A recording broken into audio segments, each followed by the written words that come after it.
IPO का season चल रहा है और बैक टू बैक आईपीओ आ रहे हैं। सबसे पहले आईआरएफसी आईपीओ आया, उसके बाद इंडिगो, फिर होम फर्स्ट फाइनेंस और अब आया stove craft. Stove craft IPO के अंदर एक रिकॉग्नाइज्ड ब्रांड भी है, पिजन। पिजन के प्रोडक्ट्स कई घरों में यूज होते हुए हम देखते हैं, पर कभी कभी आईपीओ के प्रोडक्ट्स को तो यूज करना चाहिए पर आईपीओ में इन्वेस्ट नहीं करना चाहिए।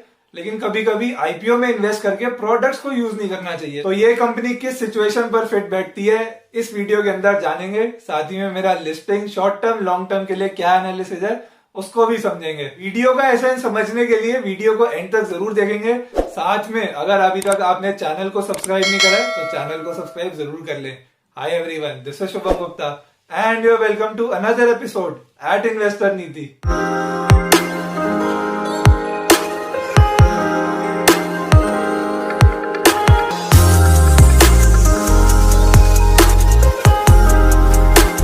तो सबसे पहले बात करेंगे स्टोव क्राफ्ट कंपनी की। Company one of the largest kitchen application suppliers है कंट्री के अंदर। इस कंपनी के अंदर 3 ब्रांड्स आते हैं मेनली।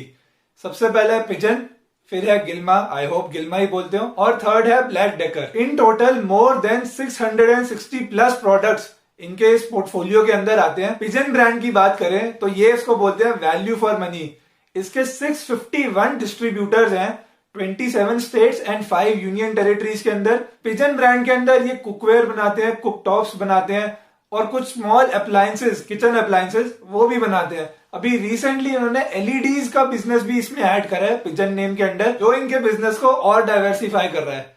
गिल्मा ब्रांड की अगर बात करें तो गिल्मा को ये बोलते हैं मीडियम रेंज का ब्रांड। गिल्मा के अंडर इनके पास 12 डिस्ट्रीब्यूटर्स हैं, 65 स्टोर्स हैं 4 स्टेट्स के अंदर, 28 सिटीज के अंदर ये ऑपरेट करते हैं। और गिल्मा के अंडर एलपीजी स्टोव्स, किचन में जो चिमनीज होती हैं वैसे प्रोडक्ट्स मैन्युफैक्चर करते हैं। बात करें ब्लैक डेकर की, जो कि इनका बड़ा रिसेंट ब्रांड है, उसके अंडर ये स्मॉल अप्लायंसेस बनाते हैं जो कि प्रीमियम सेगमेंट में आते हैं। तो पिजन हो गया बेसिक सेगमेंट जहां पर वैल्यू ओरिएंटेड रहता है, उसके बाद हो गया गिल्मा जो कि मीडियम रेंज का है, और फिर है ब्लैक डेकर जो प्रीमियम सेगमेंट में आता है। कंपनी की 2 फैसिलिटीज हैं, एक कर्नाटका में जहां पर पिजन और गिल्मा ब्रांड के अंदर मैन्युफैक्चरिंग होती है, और दूसरा है हिमाचल प्रदेश में जहां पर वो एलपीजी स्टोव्स वगैरह बनाते हैं जो कि अब ब्लैक डेकर के अंदर कवर करेंगे। कंपनी अपने कुछ प्रोडक्ट्स एक्सपोर्ट भी करती है दूसरी कंट्रीज में, जैसे कि USA, Kenya, Mexico, Qatar, Sri Lanka, Bahrain, ऐसी कई कंट्रीज में ये एक्सपोर्ट भी करते हैं। कंपनी के प्रमोटर्स है राजेंद्र गांधी और सुनीता गांधी, जिनके पास 74% के अराउंड स्टेक है। पर इसी के साथ एक प्रॉब्लम भी है, कंपनी के अगेंस्ट बहुत सारे केसेस रजिस्टर्ड हैं। कंपनी के अगेंस्ट 34 केसेस रजिस्टर्ड हैं, जिनमें से एक है क्रिमिनल केस, एक है सिविल केस, 11 केसेस हैं टैक्स रिलेटेड, और 21 केसेस ऐसे हैं जो रेगुलेटरी अथॉरिटी के एक्शंस की वजह से इनके ऊपर है। तो ओवरऑल 34 केसेस कंपनी के ऊपर ये हैं, और प्रमोटर के ऊपर 7 केसेस अलग से हैं, जिनमें से 4 हैं क्रिमिनल केस, एक है सिविक केस और 2 केस है रेगुलेटरी अथॉरिटीज ने जो इनके ऊपर करे हैं। तो देखा जाए तो कंपनी के अगेंस्ट ये नेगेटिव पॉइंट तो बनता है, पर इसका एनालिसिस वीडियो के एंड में करेंगे। तो ये तो हो गई कंपनी की डिटेल्स। अब बात कर लेते हैं आईपीओ की डिटेल्स की। आईपीओ का साइज है 1412 करोड़, जिसमें से फ्रेश इशू है 95 करोड़ का। आईपीओ ओपन हो रहा है 25 जनवरी को, क्लोजिंग हो जाएगी 28 जनवरी को, अलॉटमेंट हो जाएगी 2 फरवरी को, और लिस्टिंग हो जानी चाहिए 5 फरवरी को।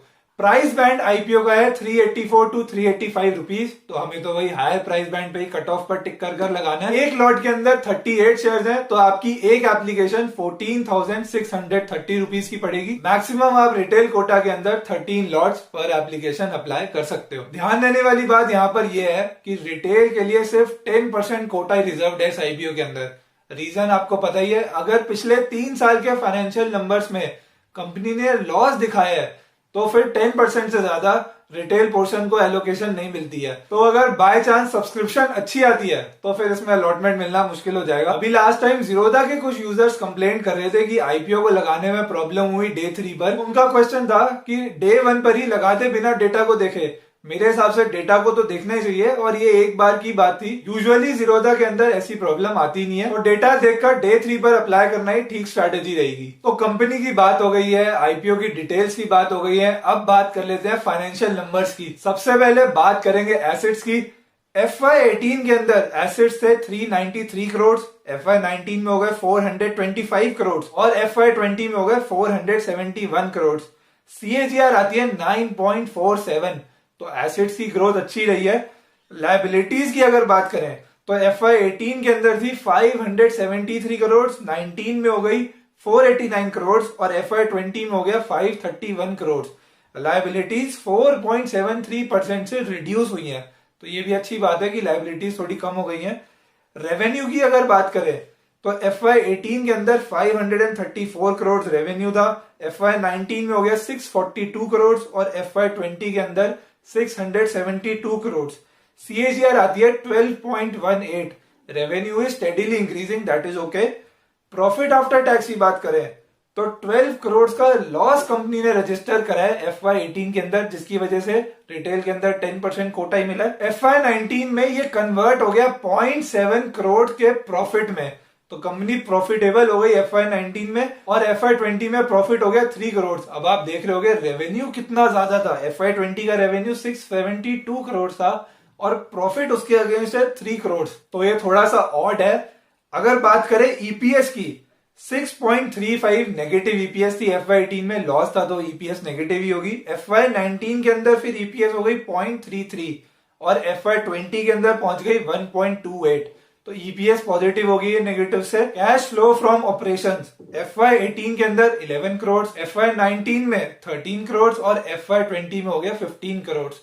कैश फ्लो ठीक है, पर प्रॉफिटेबिलिटी अभी आपने देखा थोड़ा सा वहां डिफरेंस जरूर है। फाइनेंशियल नंबर्स ओवरऑल तो वीक दिख रहे हैं। अगर इसकी पी रेशो की बात करें, स्पेशली अगर इसके कॉम्पिटिटर्स की बात करें, तो वो 40 to 45 के बीच में इनकी पी चल रही है, प्रेस्टीज की, हॉकिंस की। पर अगर हम इसकी पी देखें FY20 के ईपीएस के ऊपर, तो 300 के आसपास पी आ रही है, जो कि बोलते हुए बहुत ज्यादा लग रहा है। थैंकफुली हमारे पास FY21 के हाफ ईयरली की ईपीएस है, जो कि अराउंड 9.57 है, जिसके ऊपर पी अराउंड 40 के आसपास निकल के आती है, जो कि फिर भी रीजनेबल दिख रही है कंपेयर टू इट्स पीयर्स।